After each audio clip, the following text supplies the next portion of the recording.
This 32-ton specialized crane came to Ukraine from the UK, thanks to American photographer Jonathan Brooke, who has been regularly coming to the war-torn country to help.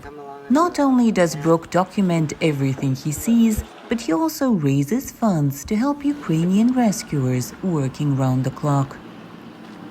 This crane is going to be used in saving lives, helping to lift the heavy pieces of buildings that have collapsed on the civilians, and save lives by helping them to be able to dig out people that have been buried under the rubble.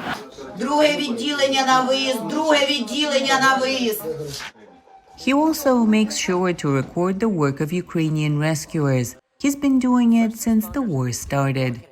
They're on the front lines of the civilian atrocities, defending the civilians. And the only protection they have is the helmets and ballistic vests that they wear on top of their heavy and hot fire suits. Brooke has visited Ukraine several times already. For him, this is personal. His wife comes from Ukraine. Since the war began, Brooke has documented the destruction of the Kyiv region and the atrocities in Bucha, Irpin, and Borodyanka. He's been to Chernihiv and to the Zaporizhia and the Dnipropetrovsk regions, where he was especially impressed by the rescuers' work.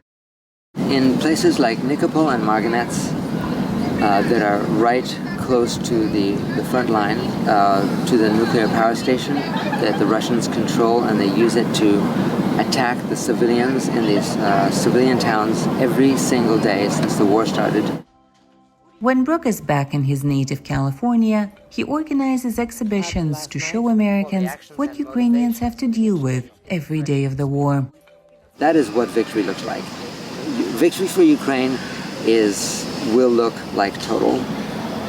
All of the Russians pushed out of Ukraine. The Ukrainian prisoners and captives brought back. All of the children that have been stolen from Ukraine brought back. Reparations payment imposed on Russia to send help to Ukraine. And then all the war criminals prosecuted. At the moment, Brooke is back in the U.S., preparing new photographic reports and finalizing new humanitarian aid packages. During his next visit, he hopes to bring hazmat suits and bulletproof vests that British policemen have purchased for Ukrainian rescuers. For Katerina Mudrenko in Dnipro, Ukraine, Anna Rice, VOA News.